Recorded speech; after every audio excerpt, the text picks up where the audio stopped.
world's greatest news and reviews. I am Captain Mao. I'm Weapon 2. He's very enthusiastic, that one. And that's because we're going to be talking about the 9th film by Quentin Tarantino, Once Upon a Time in Hollywood. So, Once Upon a Time in Hollywood was a movie that came out. Weapon 2 and I have not talked about it. We saw it separately. Here, It was a movie. It was confirmed. Some interesting stuff to say about it. So, we'll keep the first part of this review spoiler-free. Weapon 2, what are your overall thoughts of this movie? What's it kind of about? So it's time period piece. It starts exactly when I was 1 month old. Oh.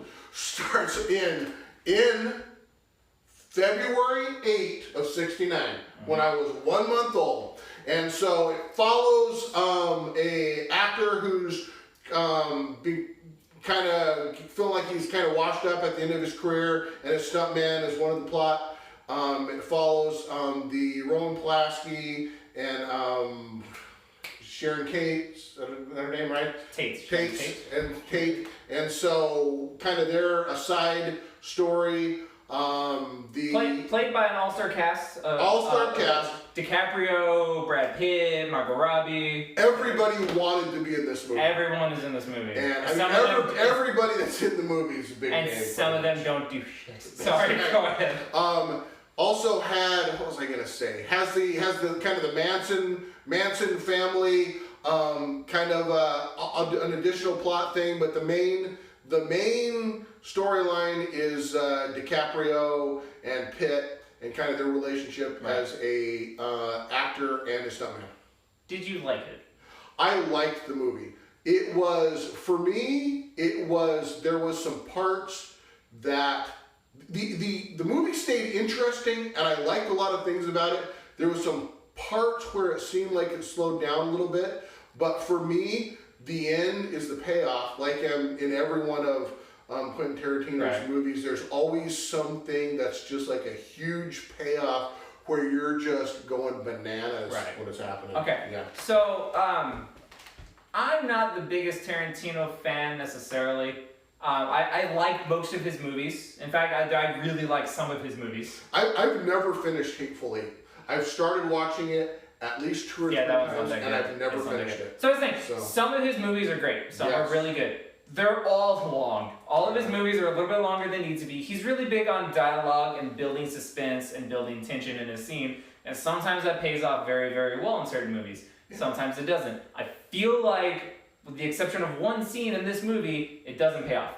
Yeah. I feel like, so it primarily follows DiCaprio's character, who is kind of somewhat in the twilight of his career, Western TV star, and his stuntman, played by Brad Pitt. Mm-hmm. It's primarily focuses on them, which Brad Pitt is great. Brad Pitt makes this movie. His character is hilarious. It's funny. Their dynamic and their energy and their friendship and brotherhood and all that, that's kind of what the movie's like built upon. And that's great. Literally anytime Brad Pitt is on screen, he kind of steals the movie. Yeah. This is probably the best acting I've seen from him in years. He's fantastic in this, right?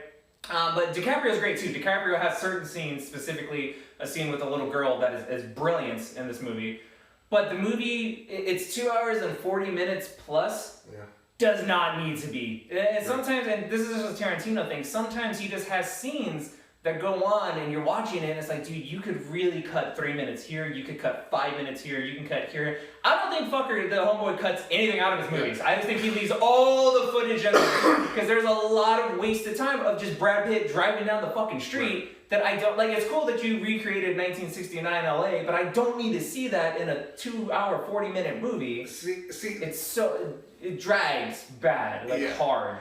He's an interesting storyteller, and he puts a lot of interesting things in there, but a lot of the stuff I think that he thinks is going to be more interesting than that's what it is. And that's and part of it is kind of the soundtrack is kind of a character in this, but I don't need to hear the whole song. No. That's wrong. It's not the whole song, but geez, it just went on. Yeah, that's a great analogy. Is that like sometimes 20 seconds of a song is going to get you in the mood you need to be. I don't need to hear 3.5 minutes. Right. That is this movie. Yeah. And that said, there's a lot of great actors in the movie, except for not just the 3 I mentioned. A lot of them don't really do anything. Right.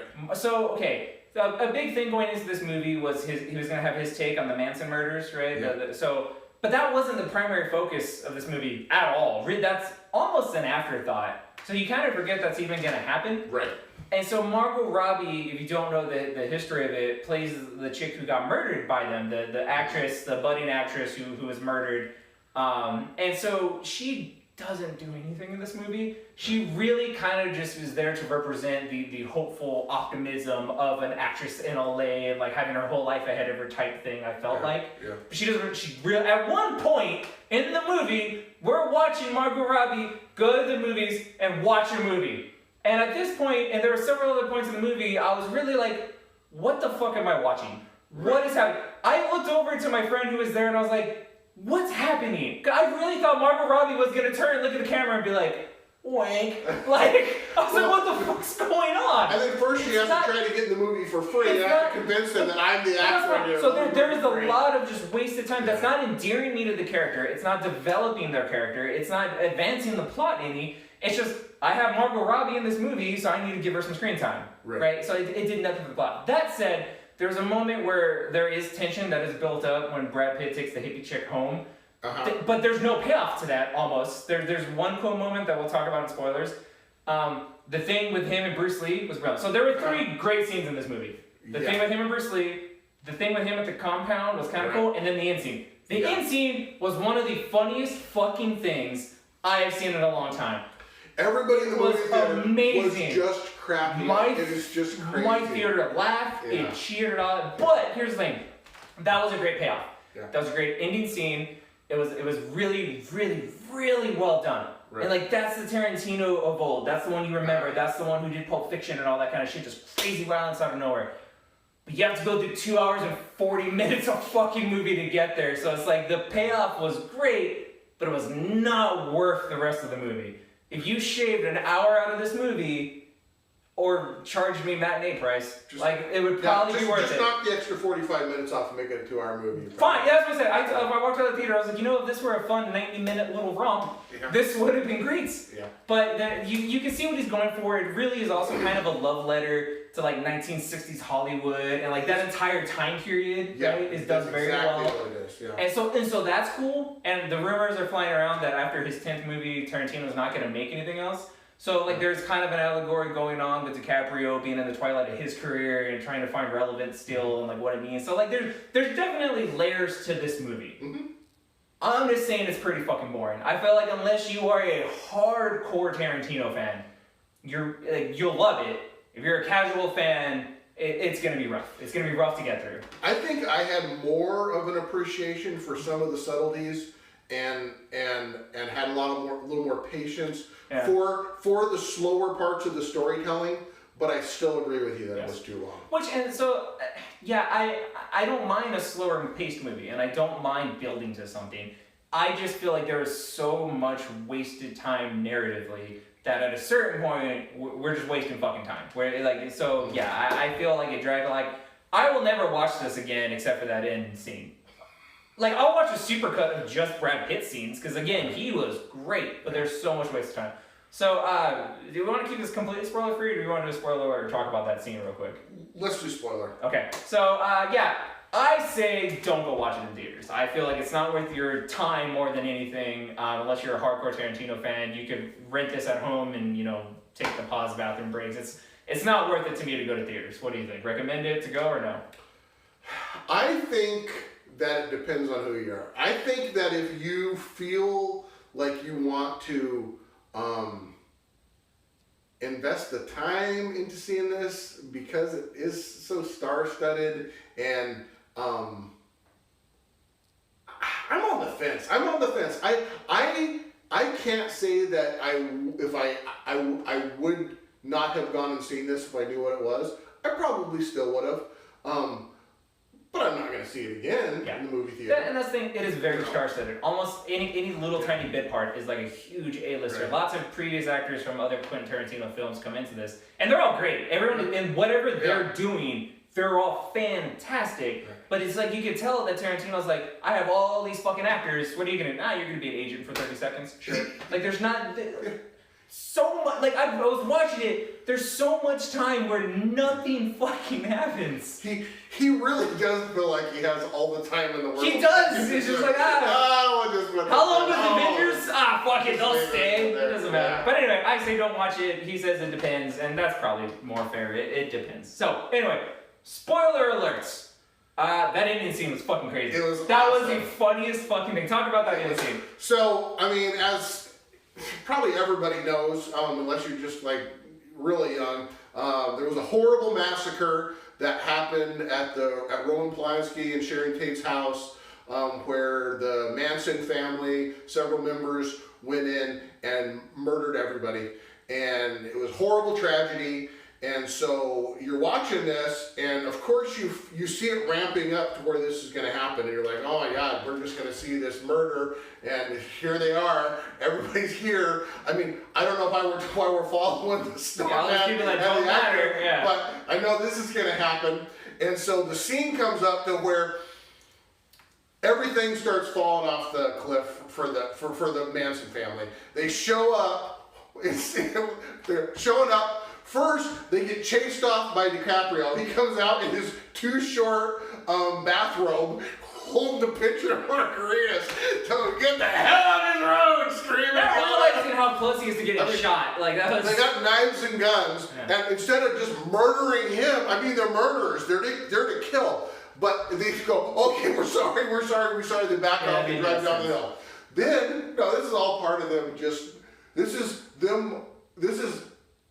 putting them in the role of just the underdogs in this thing, because they start becoming underdogs, and that's where while they're walking up the hill, one of their members goes, I forgot my knife in the car. I'll have to go back and get it. Okay. And instead of he starts going down the hill because we don't know yet, but she's got cold feet. She doesn't want to do this. And so then Tex goes, oh wait, you'll need the keys.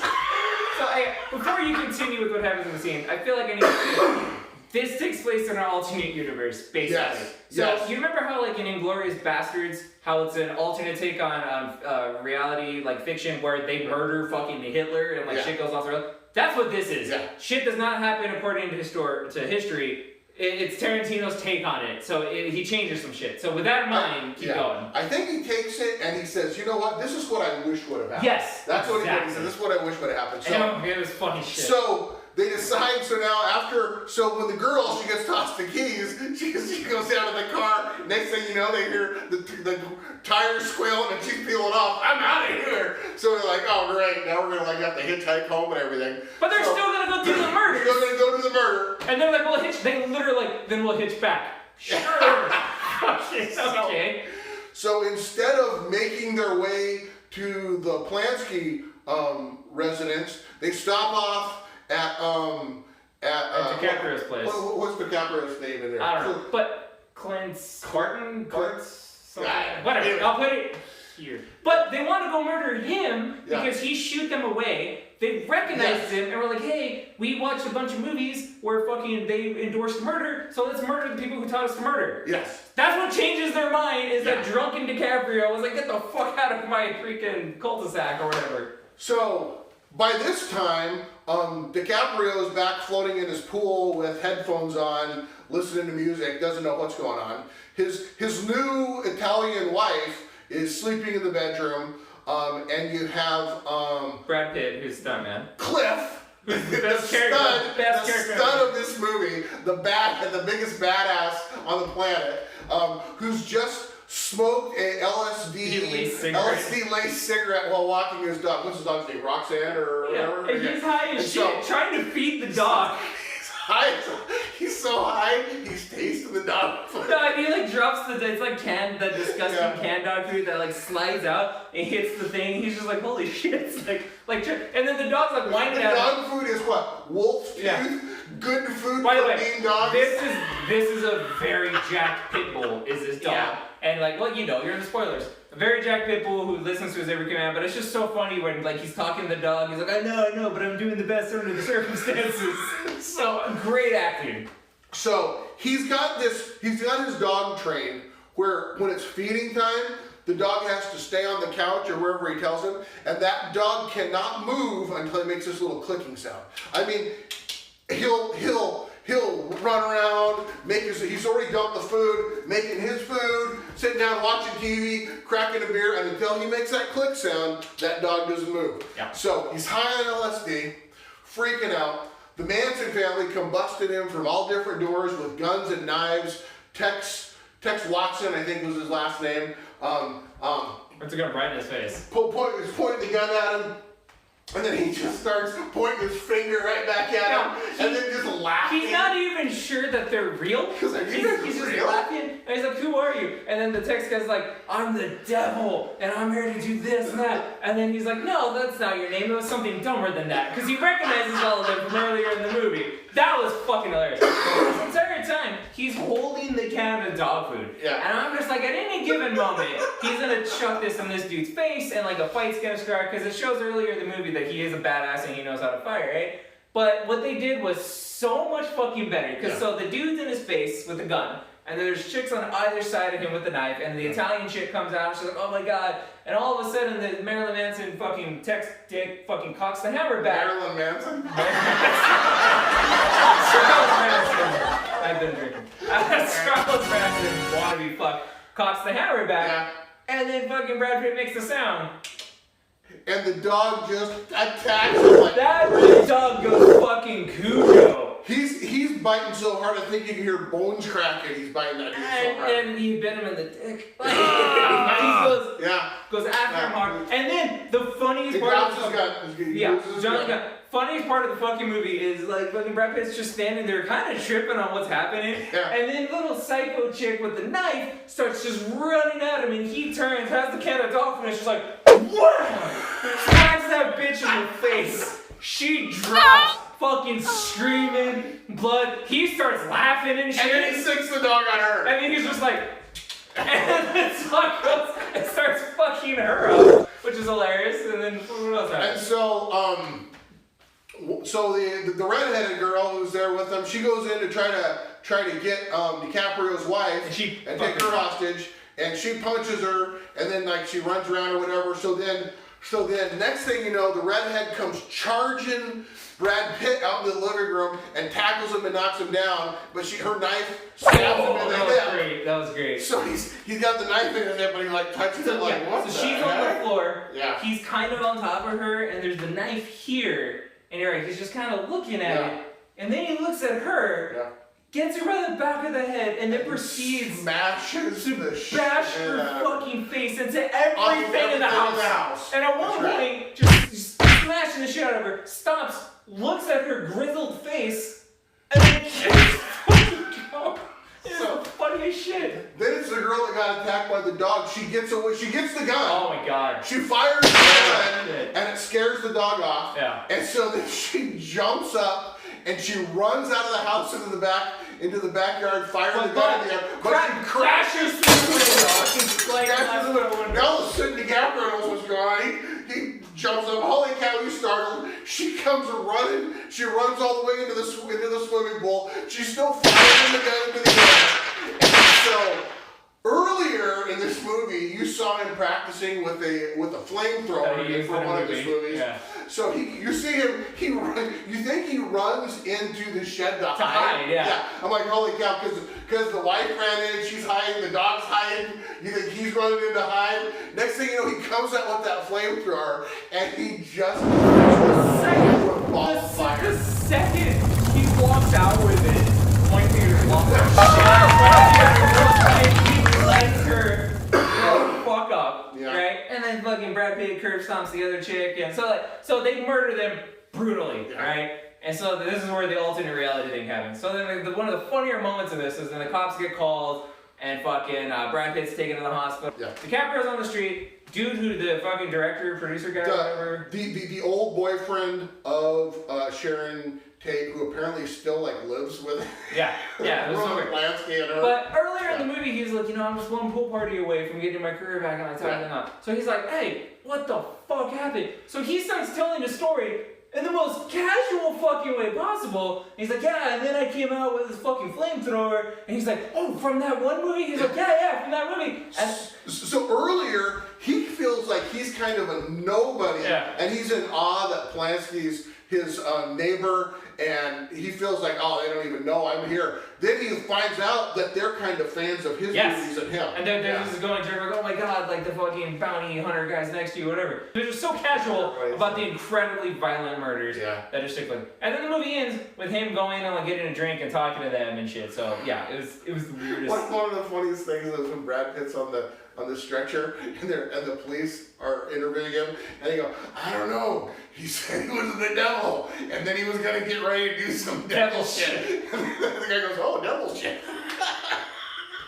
Well, not even what he said. And that was funny. It's like he's smoking before any of this happens, he starts to smoke the LSD cigarette, and as it hits him, he's like, and away we go.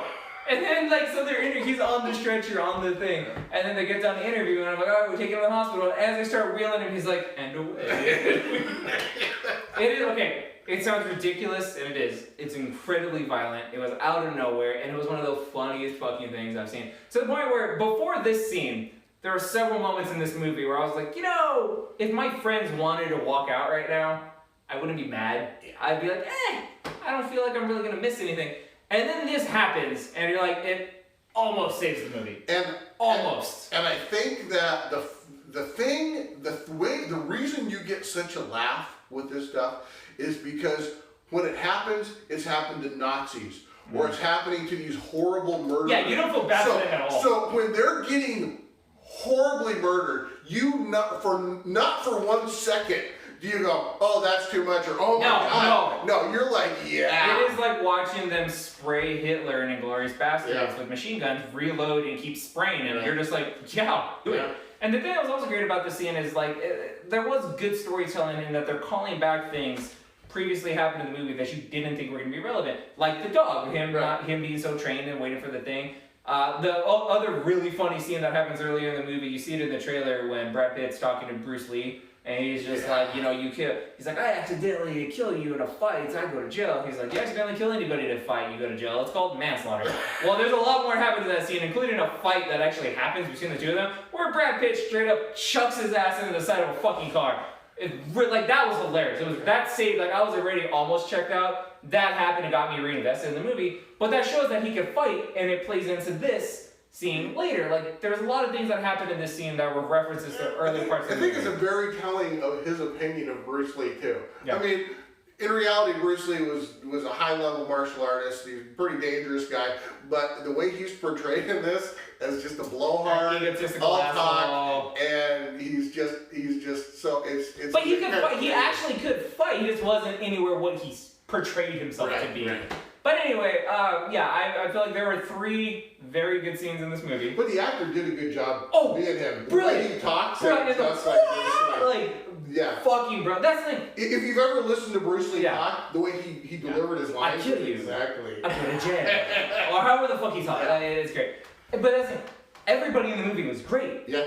Just most of them didn't have shit to do though. Is the problem. So great, fantastic final scene. I would say like just watch that scene when it comes out on like video or Blu-ray or whatever. But you won't really. You kind of have to sit through the whole fucking movie to get the impact. It's really the payoff. You gotta for having been there. It's like, I mean, if you just see the scene, you'll see that. But it's the build. It's a build up. It really is. It's a build up to this huge finale payoff, and I think that's where most of the kind of euphoria and excitement comes from. This is where it's like I've been sticking with it for a long time. I've been waiting for this. This is where the Tarantino fans are gonna praise this film and be like, it built enough. And I'm kind of like, it wasn't totally worth it. Overall, the movie was kind of for me. Yeah. So any closing thoughts? Anything else you want to throw out there?